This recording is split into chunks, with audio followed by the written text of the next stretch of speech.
Hello, you're listening to Wait, How Do You Spell That? A Rare Disease podcast. My name is Colby, and I'm the editor here at Patient Worthy. Thank you so much for taking the time to join us today. We really appreciate it. And today we're going to be discussing Ewing sarcoma. That's one of a rare family of cancers that develops in bones and the surrounding soft tissues. These tumors are typically found in the chest wall, pelvis, and legs, most commonly in children and young adults. And to help in our discussion today, I'm happy to introduce a very special guest. Brandi Benson is a U.S. Army veteran, author, and patient advocate who was diagnosed with Ewing sarcoma in 2008. Since then, Brandi has been sharing her story of resilience and survivorship with others and inspiring others to share their stories as well.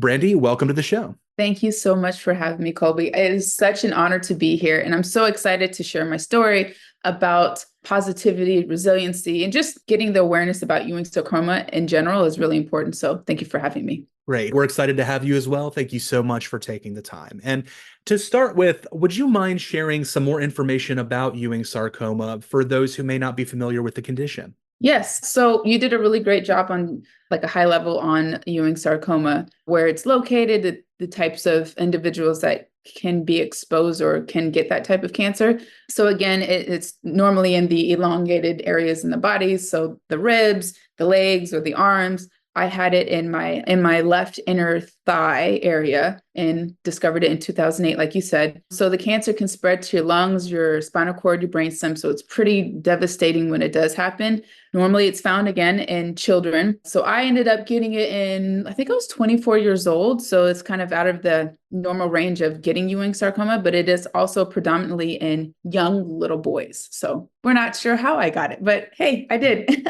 Right. So your rare case of rare cancer was extra rare, basically. Extra rare. Yeah. And I remember when they told me about it and I looked it up online, that's like little boys, Caucasian, and really young age. And I was like, I'm African American, I'm a woman, and I'm 24. How did this even happen? So it was really mind-boggling to think about it and go through it. At first, I thought they definitely diagnosed, like gave me something wrong, like this is impossible. According to statistics, I shouldn't have this, but some time to kind of reel it in and understand that this indeed was my case.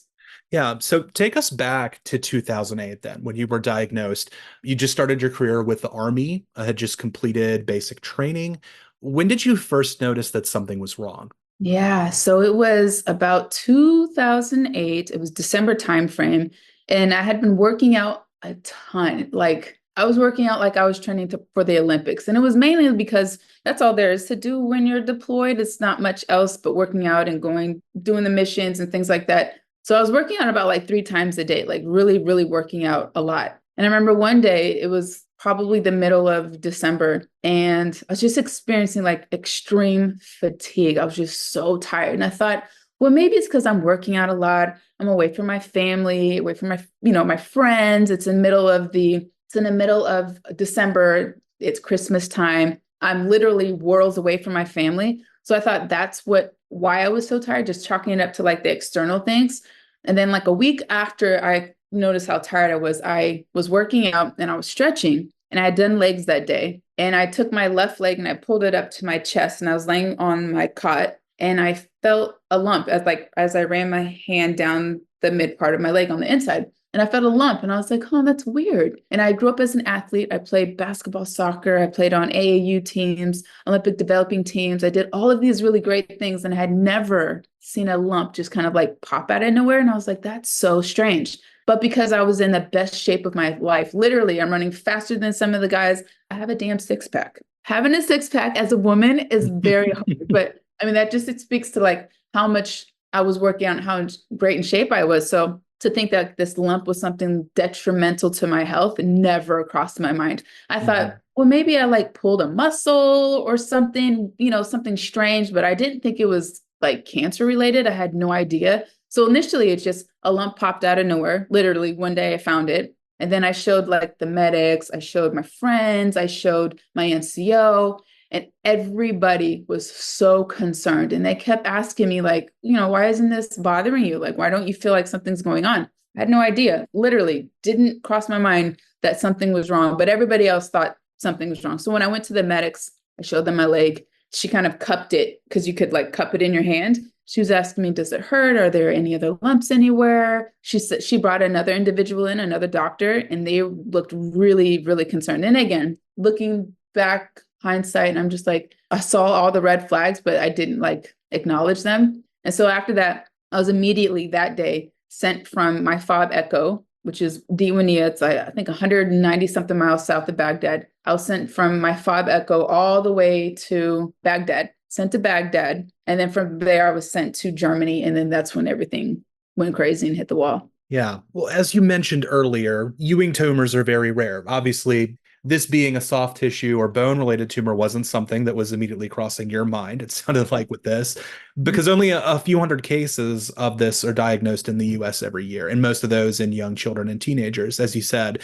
Tell us about your journey then, getting to Germany, the start of this whole thing. Tell us about your journey as someone who fell outside of the typical age range, demographic range for this type of cancer. Well, it all really, it's just when you get diagnosed with something and you don't fall in the categories of what it should look like, what it should feel like, or what the experience should be, of course, it's going to be, or your feeling is going to be more of, what's the word? Like you just can't believe it's happening, right? It was so surreal, so surreal. And I just kept thinking they have the wrong person. There was no way this could be me. I'm not 5, I'm not 14, I'm not Caucasian, I'm not a little boy. Like, how could this even be? So for a long time, I was in denial. I think that's the right word. I was in denial for at least a good like 3 months. Even into going into treatment, I just kept thinking, God, they're giving me the wrong stuff. This can't be true. This is not right. Like, it's impossible.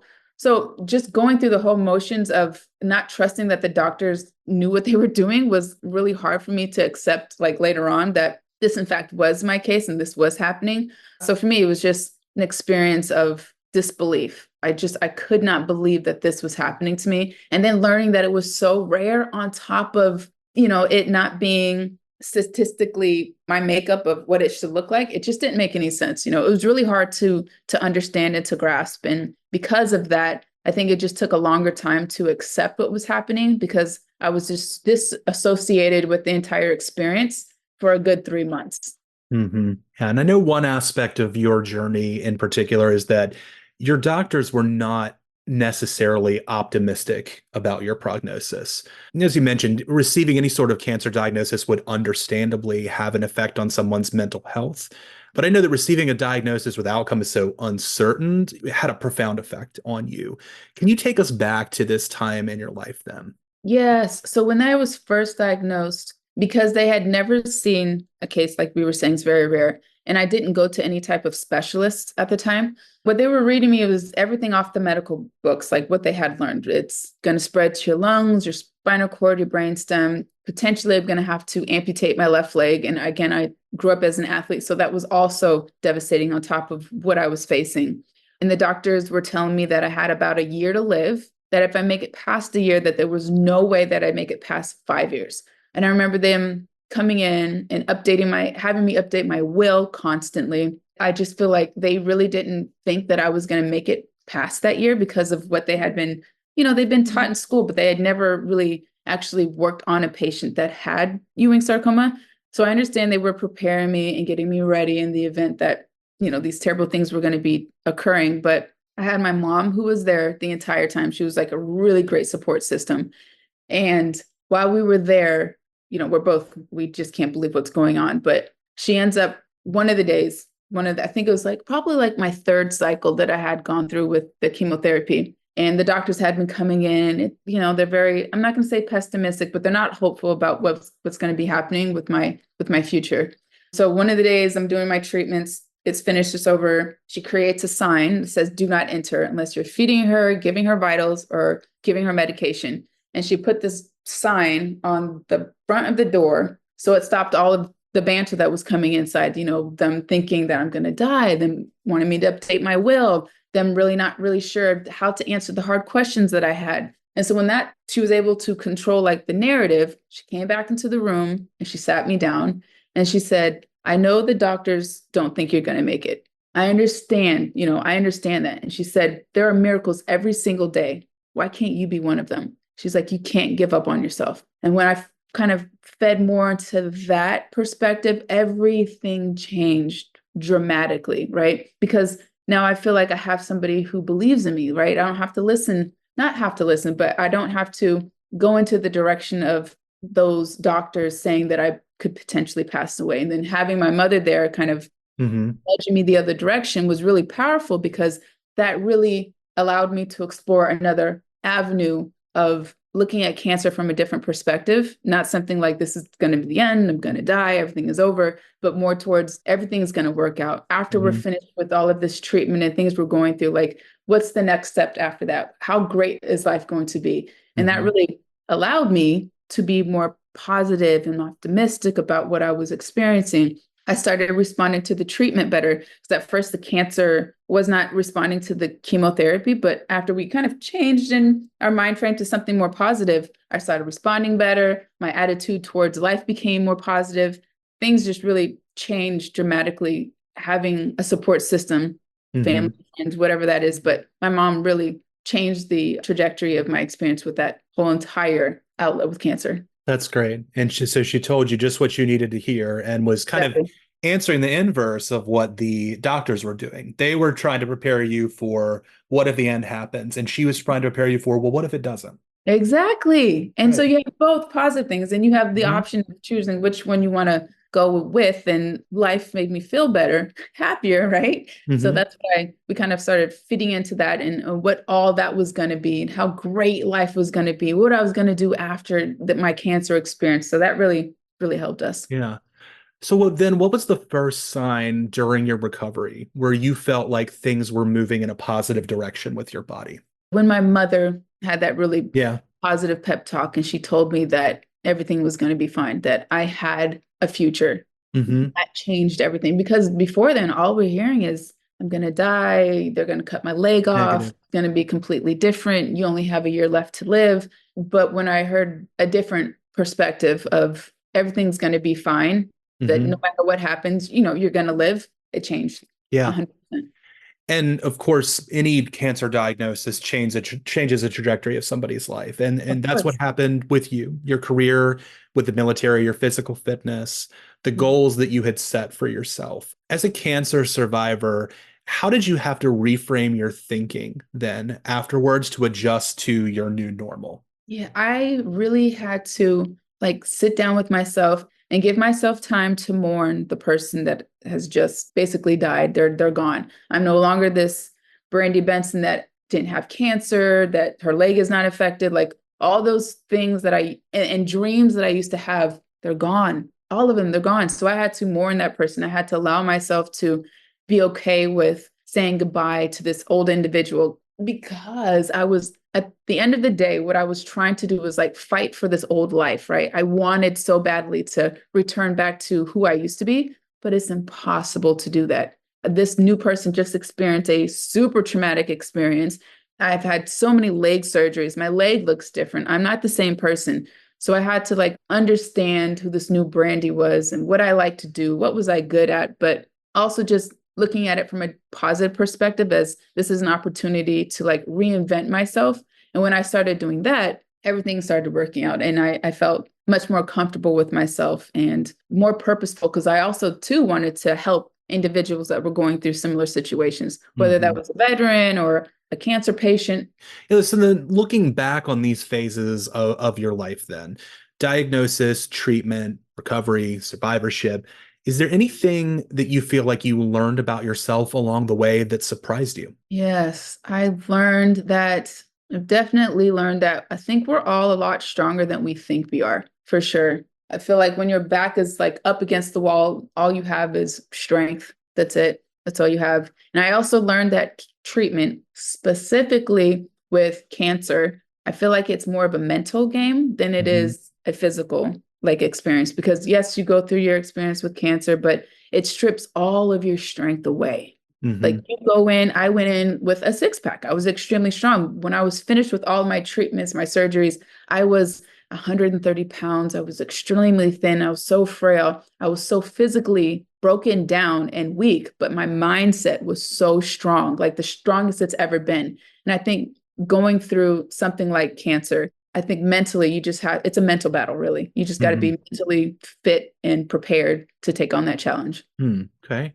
And you published a book about your experiences with Ewing sarcoma called The Enemy Inside Me. And Mhm. in it, you detail your journey through diagnosis and treatment, adjusting to your new normal. What inspired you to tell your story in this manner? And what are you hoping readers will take away from it? So, a great question. So, I wrote this book. It started out as a journal, and it was for my nephew, Donovan, who was very young at the time. I think he was like 2 or 3 years old. But because the doctors and the professionals, they thought I was going to pass away, I wanted to leave something for him so he could read it. And then that day that my mother came in weeks later, after I had started this journal, and told me that you have strength, there's miracles every day. Why can't you be one? I made a promise to myself. And I said that if I am able to have a second chance at life, I'm going to take this journal, I'm going to create a book. And I didn't know how I was going to make a book. I didn't know anybody who created books. I've not been around those type of individuals ever. So when I realized, okay, like I'm going to live, I got the hang of this chemotherapy stuff. I understand what treatment's about. Like I understand all this cancer stuff. And I started thinking, okay, I'm going to live. Well, now that I'm going to live, like I have to keep my promise and I have to change this journal into an actual book. So I ended up going to this graduate program called SCAD, Savannah College of Art and Design. And I used my journal as my thesis, created that. I got really great feedback. All of my committee, they loved it. They were so pro, publish this book, but you have to finish it. I told them it was done. It's finished. There's nothing else to add to this. And then I published it. So the whole backbone or premises was to leave something for my nephew and then keeping my word and creating this journal to an actual book. And I think what I would love for people to take from this is that anything is possible in life. And as long as you have a strong support system, someone who's going to believe in you and push you in the right direction, anything from a tragedy could be something beautiful and amazing at the end of the day. See, if someone in the audience then is listening today, facing a new cancer diagnosis, rare or otherwise, what advice do you have for them? My advice is I think as cancer patients or new survivors, we always think about the worst and what that outcome, the worst scenario is going to be. And I think it's important to also acknowledge that, but then also balance it out. Like think of what about the great things that are going to happen? What does that look like? And try to fill your mind with more positive outcomes and daydreaming hypothetical situations of the best outcomes versus focusing on the negative. I think it's more empowering. Well, Brandi, if someone wants to keep up with you and the work you're doing as a patient advocate and your story, what's the best place for them to do that?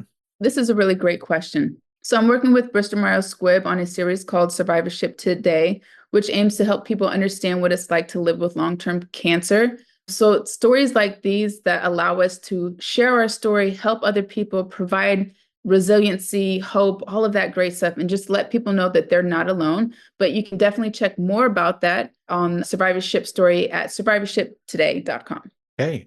Well, Brandi, thank you so much for taking the time to join us on the show today. We really appreciate you coming on to share your rare cancer story with our audience.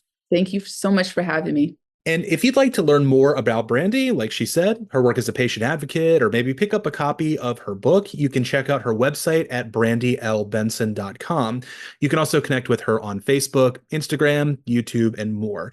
And you can hear more about Brandi's cancer survivorship story and the experiences of other survivors from around the country over at survivorshiptoday.com. And we'll leave links in the show notes for this episode so that you can check all of those resources out. And remember, you can always keep up with the latest in rare disease news by visiting our website at patientworthy.com. You can also follow us on Facebook, Twitter, Instagram, TikTok, and more by searching for Patient Worthy on those platforms. If you enjoyed this episode, please consider subscribing and leaving us a review on your favorite podcasting platform. Subscribing ensures you'll automatically receive our new monthly episodes as soon as they come out, and a review or rating really does go a long way toward helping us out. Finally, if you'd like to share your rare story or perhaps have an idea for a future episode, you can get in touch with us by using the Share Your Story link in the show notes for this episode or any of the others that we've published. That does it for today's episode. Thank you once again to Brandi Benson for joining me on the show today. And as always, thank you for listening.